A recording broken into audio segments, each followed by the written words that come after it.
अगर ये वीडियो आप रामायण की कास्ट कंफर्म होने से पहले देख रहे हैं, so I can bet Sunny Deol Hanuman ji का रोल प्ले नहीं करने वाले हैं, और ये बात तो मेरी लिख के ले लो। क्यों नहीं करने वाले हैं, I will tell you further, but ये बात याद रखना कि ये बात सबसे पहले मैंने ही कही थी। हम सभी सिनेफाइल्स का हमेशा से सपना रहा है रामायण पर मूवी देखने का, जिसे लेके हम सभी के पास एक लिस्ट जरूर होती है कि कौन कौन से एक्टर को कौन कौन सा कैरेक्टर प्ले करना चाहिए। नितेश तिवारी की रामायण कंफर्म हो चुकी है और मेजर कास्ट भी सामने आ चुकी है। आज हम रामायण के कैरेक्टर्स को लेकर लोगों के चॉइसेस को रिव्यू करने वाले हैं और देखने वाले हैं कि कौन से कैरेक्टर पर कौन सा एक्टर फिट बैठता है। सबसे पहले बात करें लॉर्ड राम के कैरेक्टर की, so this is the most important character in the history of Indian cinema, क्योंकि ये रोल प्ले करने के बाद आप तो इस कैरेक्टर को छोड़ देते हो, लेकिन ये कैरेक्टर आपको कभी नहीं छोड़ता। अगर आपने इस कैरेक्टर को परफेक्टली प्ले किया तो लोगों के दिमाग में आपकी image as Ram ji fit हो जाएगी, और लोग जब भी राम जी को विजुअलाइज करने के लिए आंखें बंद करेंगे तो उनके दिमाग में आप ही का चेहरा आएगा, और इससे बड़ी बात एक एक्टर के लिए और कुछ नहीं हो सकती। रिपोर्ट्स की माने तो रणबीर कपूर इस रोल को प्ले करने वाले हैं, लेकिन पब्लिक चॉइसेस इसके लिए हैं रामचरण और महेश बाबू। जहां रामचरण का नाम इसलिए आ रहा है क्योंकि आरआरआर में उन्होंने मेटाफोरिकली राम जी का कैरेक्टर ही प्ले किया था।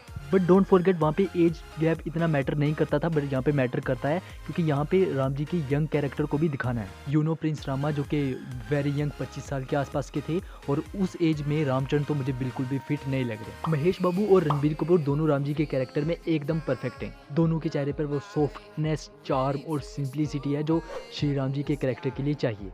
लेकिन किसी एक को चूज़ करना होगा तो मैं ऑफकोर्स रणबीर कपूर को चूज़ करूंगा, क्योंकि राम जी के कैरेक्टर को प्ले करने के लिए बाहर से नहीं अंदर से भी श्री राम बनना पड़ता है। आपको वो काल्मनेस और सॉफ्टनेस अपने अंदर भी लानी पड़ती है, और किसी कैरेक्टर में घुस के उसको प्ले करना रणबीर कपूर को अच्छे से आता है, जो उन्होंने संजू मूवी में किया भी है, पर महेश बाबू ने अभी वैसी कोई डेडिकेशन नहीं दिखाई है। Next character is Hanuman ji, and according to reports ये रोल सनी देओल प्ले करने वाले हैं, लेकिन अगर ये वीडियो आप कास्ट कंफर्म होने से पहले देख रहे हो, सो आई कैन बेट ये रोल उनके पास नहीं जाने वाला। ये पिंक विला के रिपोर्ट सिर्फ रूमर्स बन के रह जाने वाले हैं, क्योंकि सनी देओल एज हनुमान जी कहीं से भी फिट नहीं है। He is very old to play this role, and according to me ये रोल किसी मिड 30 एक्टर को देना चाहिए, और मेरी चॉइसेस के लिए जूनियर एनटीआर ही रहेंगे, क्योंकि उनकी बॉडी, लुक्स और एक्टिंग सब हनुमान जी के लिए परफेक्ट है। आरआर में भी उन्हें हनुमान जी की तरह ही प्रेजेंट किया गया था, और अगर तुम वो जेल ब्रेक सीन देखोगे तो वहाँ पे तो उनका वो वाला कैरेक्टर निखर के आता है। अगर बात करें सीता माता की, तो यहाँ पे ज़्यादा टांग अड़ाने की जरूरत नहीं है। साई पल्लवी इज परफेक्ट, उनसे बेटर इस रोल को कोई प्ले कर ही नहीं सकता। हाँ, कंगना रनौत भी इस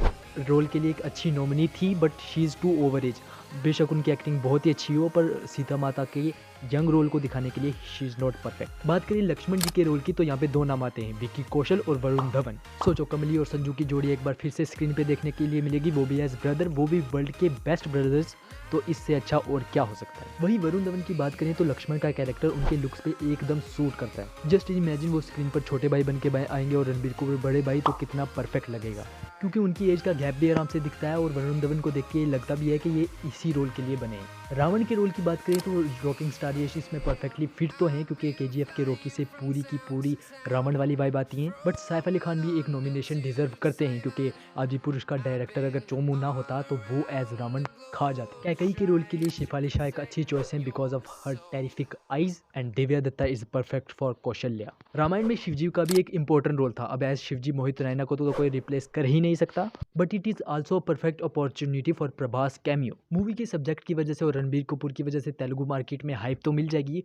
पर अगर प्रभास का कैमियो भी रहा तो वहाँ पर ये मूवी ब्लॉकबस्टर हो सकती है। अब अगर बात करें रामायण के एक और इंपॉर्टेंट विलन इंद्रजीत की, एज यू नो वो रावण से भी ज़्यादा पावरफुल था, तो इस रोल के लिए मेरे दिमाग में एक ही नाम आता है, वो है ऋतिक रोशन का। हाँ, एक सुपरस्टार के लिए किसी मूवी में सेकंड विलन का रोल प्ले करना अच्छी बात नहीं है, लेकिन अगर वो मूवी रामायण हो और कैरेक्टर इंद्रजीत का हो तो कोई बुराई नहीं है। यू माइट नो रामायण के युद्ध में रावण से ज़्यादा खतरनाक परफॉर्मेंस इंद्रजीत की थी, जहाँ उन्होंने लक्ष्मण जी और वानर सेना को बहुत ज़्यादा नुकसान पहुंचाया था, और इस रोल में ऋतिक रोशन वो भोकाल मचा सकते हैं कि यश और रणबीर कपूर दोनों ओवरशैडो हो जाएंगे। तो ये थी मेरी लिस्ट, जल्दी से अपनी लिस्ट कमेंट करो, और आज लाइक सब्सक्राइब करने को बोलूँगा नहीं, शायद अब तक कर